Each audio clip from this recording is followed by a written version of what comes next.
Gracias a la Cámara de la Construcción por la invitación y gracias por la atención de cada uno de ustedes. Imagino que todos están esperando que hable del plan de infraestructura que tiene la provincia y sobre todo, bueno, del esfuerzo que están haciendo todos los cordobeses, no solo el gobierno, para hacerlo sustentable a ese plan que es inédito y que es muy trascendental para el presente y el futuro de la provincia. Pero cuando pensaba en cómo armar aprovechar estos minutos con ustedes, opté por salir de esa zona de confort, de que tal vez hubiese sido lo más fácil, lo más previsible,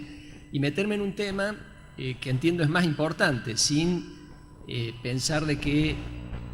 el plan de infraestructura no lo sea, sino que es un tema, si se quiere, más complejo, más difícil, pero que le da sentido y le da perspectiva a este esfuerzo que están haciendo todos los cordobeses a través de este plan de infraestructura que entiendo el gobernador explicó con detalle más temprano. Y es el tema,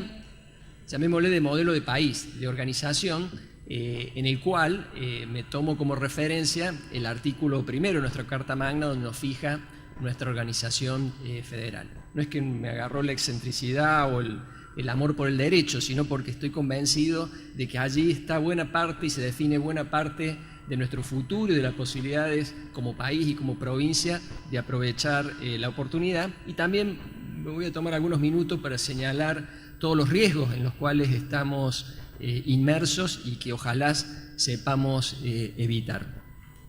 Es claro que estamos en un proceso de alivio, de recuperación. Algunos le dan más énfasis, otros no, algunos lo ven con más optimismo, otros lo ven, lo minimizan, pero es claro de que bueno, hay una recuperación institucional en varios aspectos, que eso ha tenido incidencia sobre el funcionamiento de la economía, los famosos brotes verdes, y que eso está tal vez más tenuemente, pero que está teniendo impacto en lo social, una leve reducción de la pobreza, la clase media que accede al crédito. Es decir, bueno, hay toda una serie de factores que hacen que las tensiones institucionales, las tensiones políticas, las tensiones económicas, las tensiones sociales se están aliviando, y eso nos permite mirar un futuro y enfrentar este proceso electoral en un clima, si no de extremo optimismo, por lo menos de tranquilidad y de perspectiva de recuperación. Mi exposición va a estar centrada en tratar de indagar cuáles son las dudas en relación a si esto es una nueva experiencia de las muchas que tuvo la Argentina de zigzag, de recuperación con luego caídas, o si realmente estamos en condiciones y somos capaces los argentinos de crear un proceso sostenido, es decir, que no sea un ida y vuelta, sino un proceso sostenido de crecimiento, y que además ese crecimiento redunde en un mayor nivel de equidad, o dicho de otra manera, que ese crecimiento beneficie de alguna manera a todos los sectores, y no me refiero solo a todos los sectores por nivel socioeconómico, sino también por distribución geográfica, es decir, bueno, todos los estamentos que integran nuestra sociedad. Mi exposición va a estar centrada en este tema, es decir, cómo lograr que esto, que entiendo la mayoría lo vemos como algo todavía tenue y con duda, puede realmente empalmar en un proceso como han tenido otros países de crecimiento sostenido, y que toda la sociedad se siente integrada y beneficiada de ese proceso de crecimiento. Para eso permítanme plantear el punto de partida en el cual un poco cuál ha sido la herencia que recibió el gobierno que asumió en el fines del 2015. Creo que este gráfico es lo más ilustrativo, lo más sintético y lo más contundente en relación al principal problema, que es un fenomenal crecimiento del gasto público en apenas una década. Debe haber pocos, si yo creo que ningún antecedente en el mundo de semejante expansión del gasto público, que creo todos tenemos en el reconocimiento como un problema relevante, y bueno, y todas las implicancias que tiene esta fenomenal expansión del gasto público, pero que muchas veces no tenemos en cuenta también otro rasgo, que es que ha sido un fenomenal crecimiento del gasto público con una fenomenal concentración de recursos a nivel nacional. De estos 17 puntos del PBI que creció el gasto público en relación al PBI, más de 2/3 de ese crecimiento lo explican gastos a nivel nacional. Y ese rasgo me parece que es tan o más preocupante que el de quedarse simplemente con algo muy importante como ha sido el impresionante crecimiento del gasto público. Frente a este problema, frente a los desafíos que plantea este fenómeno, sin duda inédito para la Argentina, con poco antecedente en el mundo, la estrategia oficial, la cual la voy a tratar de describir de manera sintética, sin juicio de valor y sin opinión de causalidad. Es decir, la estrategia oficial es el gradualismo, y no importa mucho si es el gradualismo por convicción, porque crean que es lo mejor, o por necesidad, porque es lo único que se puede hacer dada el contexto en que se mueven, o por oportunismo, porque bueno, puede ser redituable desde el punto de vista político. No creo que valga la pena detenerse mucho en las razones de la cual, pero sí en la esencia, que dicho de manera gráfica implica decir, bueno, voy a tratar de mantener estable el gasto público, es decir, que el gasto público no crezca más allá de la inflación, incluso inducir a que las provincias hagan lo mismo a través de la ley de responsabilidad fiscal. Voy a apostar a que la economía crezca, es decir, que haya un crecimiento, una expansión de la actividad económica, y eso me va a llevar a que de manera gradual, a medida que logre que el gasto público no crezca por arriba de los precios y la economía sí lo haga, el gasto público y el déficit fiscal irán reduciendo su incidencia. La variable clave en esto, obviamente, es que mientras tanto, bueno, voy a tolerar un déficit fiscal muy importante, fruto de ese enorme gasto público, que lo voy a ir financiando con deuda, con endeudamiento. Es decir, que un poco estamos en manos, digamos, de la capacidad que tenga el país de endeudarse para hacer sostenible este proceso gradual de convergencia a un sector público más ordenado. Sin pretender, insisto, juicio de valor, si esta es la mejor o no mejor alternativa, cuál es las razones por las cuales esta alternativa, creo que hay bastante consenso en una opinión favorable a esta alternativa. Lo que sí nos corresponde evaluar son cuáles son los riesgos de esta alternativa, o sea, tener cuidado en cuanto a, bueno, nos estamos metiendo en una senda de estas características, esto tiene ciertas implicancias. Y en materia de riesgo diría que hay uno cuantitativo que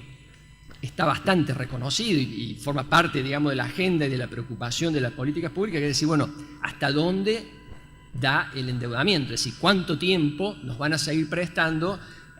pensando de que nosotros vamos a ir corrigiendo el déficit y en algún momento vamos a dar vuelta a la ecuación, nuestros ingresos van a ser superiores al gasto y vamos a poder devolver todo lo que no hemos endeudado en estos años? Es un riesgo, creo, claro, en el cual creo que somos todos más o menos conscientes. Obviamente, como siempre, hay más optimistas, más pesimistas, pero está, digamos, dentro de la agenda el riesgo de este proceso de endeudamiento. Me interesa más incluir un segundo riesgo, que es un riesgo de carácter cualitativo, que es que acá no solo hay un problema de la magnitud del gasto público, de cómo ha crecido el gasto público, sino de la calidad de ese gasto público. Es decir, cuánto vuelve a los ciudadanos de todo el esfuerzo que hacen los ciudadanos para sostener este gasto público. Es decir, cuánto del esfuerzo que cada ciudadano hace en pagar sus impuestos vuelven en servicios. Porque no es lo mismo, digamos, un Estado con el gasto público como el de Argentina, o incluso con un gasto público superior a la Argentina, donde el ciudadano usa el transporte público, la salud pública, la educación pública, tiene infraestructura, no tiene que pagar por la seguridad, a la misma presión impositiva donde todos esos gastos además van como presupuesto de la familia. Es decir, el esfuerzo es significativamente distinto en un escenario y en el otro. Por eso me parece que en esta análisis, digamos, de los riesgos del gradualismo, mucho más importante del tema de la deuda, que sin duda es importante porque dependemos, digamos, de poder endeudarnos, de que esto sea viable o termine en otra crisis, aún más importante es qué hacemos para mejorar la calidad de ese gasto. Es decir, cómo convertimos un montón de gasto que no vuelve, digamos, de esfuerzo que hacen los ciudadanos pagando impuestos, que no vuelve en servicio, a que sí lo sea. En ese aspecto creo que tenemos una discusión bastante cargada de prejuicio y de dogma, es decir, los pro Estado y los pro mercado en un River Boca, Talleres Belgrano, en el cual sin mucho análisis adoptamos actitudes bastante simplistas, en el sentido de decir, bueno, acá la solución es achicar como sea, o acá la solución es aumentar como sea. Y en realidad el tema es muchísimo más complejo, es decir, no es lamentablemente, digamos, una receta tan simple de decir, bueno, acá corto o acá expando, sino que hay que meterse en el tema de la calidad del funcionamiento del Estado, meterse en por qué funciona mal el Estado, y allí la agenda que aparece es enorme, y me siento tentado a contarles los desafíos que dentro de nuestras áreas de competencia, dentro de la provincia de Córdoba, estamos trabajando para mejorar el funcionamiento del Estado, es decir, devolverle al ciudadano con los recursos que tenemos más y mejores servicios, pero quiero detenerme, para no acotarme, digamos, al tiempo disponible, a un tema que me parece aún más trascendental, que es el tema de la hipercentralización de recursos. Eso que señalé al principio, de que de un país fuertemente centralizado, lo que ha pasado en la última década es que eso se ha hipercentralizado, y cómo esa hipercentralización incide en la calidad del funcionamiento del Estado, es decir, condiciona la posibilidad de que el Estado le devuelva a los ciudadanos con servicios el esfuerzo que los ciudadanos hacen al pagar sus impuestos. Para eso hay que tener claro, y en esto me remito nuevamente a nuestra Constitución, de que estamos organizados, el sector público está organizado bajo un régimen federal que implica, digamos, desde el punto de vista de la asignación de las funciones, una pirámide. Las principales funciones del Estado, las que demandan más recursos, más esfuerzo, las que el ciudadano interactúa de manera cotidiana, en la gran mayoría de los casos están delegadas y son responsabilidades y funciones de los gobiernos subnacionales. Pensemos en educación, que es el principal componente del gasto público, la salud pública, la seguridad, la justicia, gran parte de la infraestructura son responsabilidad de los gobiernos subnacionales, mientras que a nivel central nuestra Constitución es bastante acotado a cuestiones como defensa o relaciones exteriores que no demandan, digamos, una gran masa de recursos, sino más bien cuestiones estratégicas. Dejo acá obviamente por fuera la seguridad social, que es otra historia, daría para otra charla, pero en términos de lo que es las funciones cotidianas del Estado, es clara, digamos, esta gran base en manos de los gobiernos subnacionales y una acotada asignación de funciones a los gobiernos, al gobierno nacional. Ahora, si uno mira los recursos, ve el esquema inverso, es decir, una pirámide inversa. La enorme mayoría de los recursos son apropiados por el gobierno nacional y muy de manera marginal, sobre todo teniendo en cuenta las responsabilidades que tienen los gobiernos subnacionales, es la llegada de fondo a los gobiernos subnacionales. Esto tiene esta contradicción, esta forma, digamos, en donde la Constitución nos dice una cosa y la realidad, sobre todo la realidad de los recursos, es otra, tiene una enorme implicancia desde el punto del funcionamiento del Estado. Yo me voy a permitir señalar dos. Una la conocemos bastante los cordobeses y la gente que vive en el interior, que es que en la medida que haya exceso de recursos a nivel central,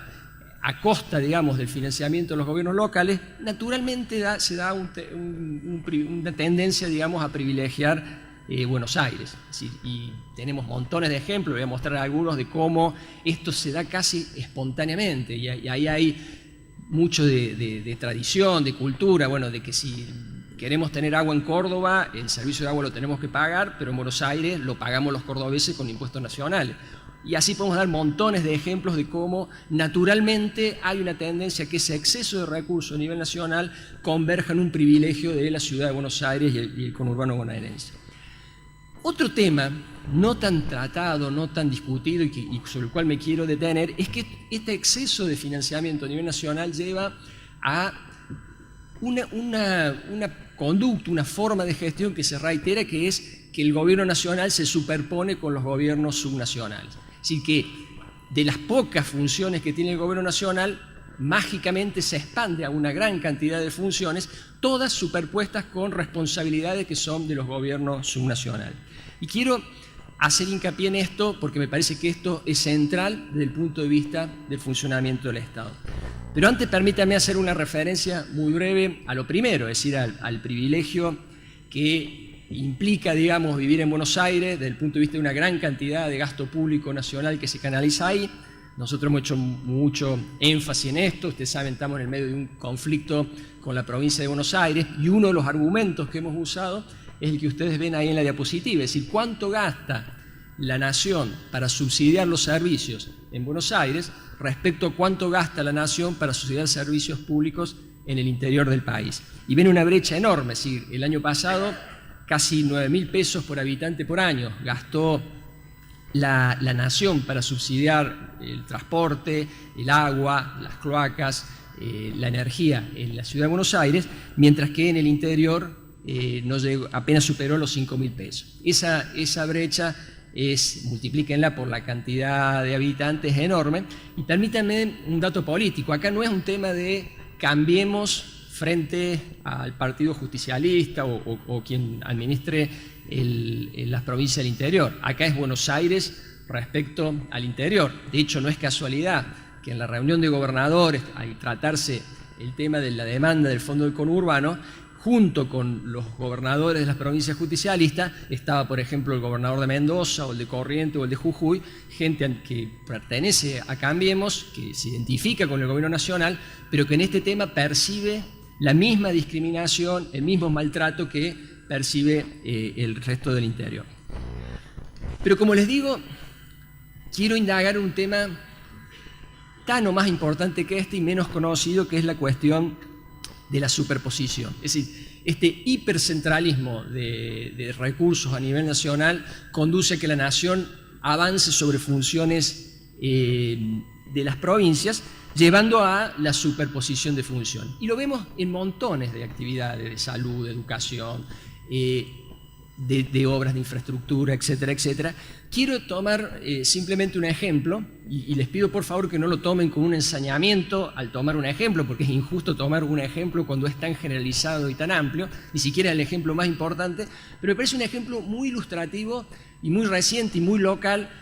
que creo que me resulta más fácil usar ese ejemplo para demostrar lo que quiero señalarles. Hace poquito estuvo una funcionaria nacional en Córdoba, de la Subsecretaría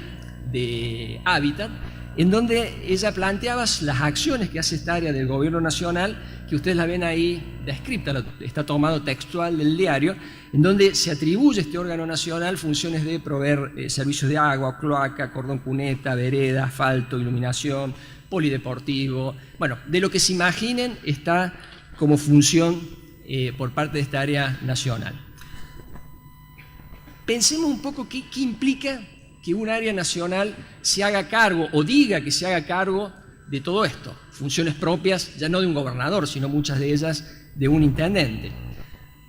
Yo voy a señalar 5 que me parecen de enorme trascendencia por el impacto que tienen sobre el funcionamiento del Estado. Primero, las ineficiencias, es decir, hay un funcionario nacional en Capital Federal que dice si hay que hacer una rotonda, una vereda o un polideportivo.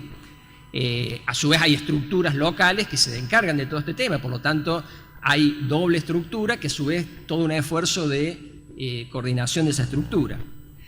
El segundo tema, ¿qué incentivo genera sobre los administradores locales este hecho? Y bueno, el incentivo que genera es que todos, me incluyo, digamos, como funcionario de un gobierno subnacional, intentemos, digamos, congraciarnos con este funcionario nacional a los fines de conseguir alguna ayuda. Sí, es mucho más redituable ir a Buenos Aires a ver si consigo, digamos, llevar una caja de alfajores, a ver si consigo algo de todo esto que está regalando Papá Noel, a ponerme a trabajar en la gestión diaria y tratar de hacer funcionar más eficientemente las áreas a mi responsabilidad. Se diluyen los controles. Si yo consigo una obra, la que sea, no voy a estar mirando mucho el precio, quién la hace, cómo se hace y qué calidad se hace. Es un regalo, viene de arriba, agarremos esto, peor es nada. Se diluyen responsabilidades. Cuando no funciona, siempre hay para echarle la culpa a otro. Es decir, siempre está abierta la posibilidad de que esto no se hizo mal, culpa de otro, no mío. Y por último, es inevitable que se incentive el favoritismo. Si no hay forma de que alguien que se dedica, casi un intendente que a nivel de la Ciudad de Buenos Aires, que tiene que interactuar con los 2.000 ciudades o las 2.000 ciudades que hay en el país, no elija uno y castigue a otro.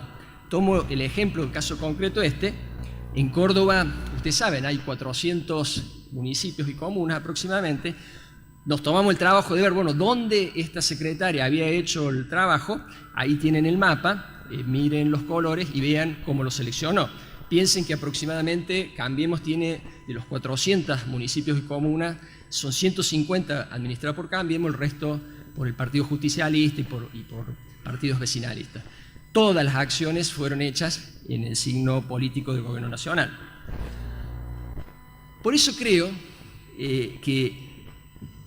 es fundamental, digamos, obviamente, que este gradualismo no converja a un ordenamiento del sector público, pero aún más importante que reducir el gasto público, la incidencia del gasto público, reducir el déficit, es cómo avanzamos en la desarticulación de este centralismo. Este centralismo que no solo tiende a beneficiar a Buenos Aires, sino que lo más importante, tiende a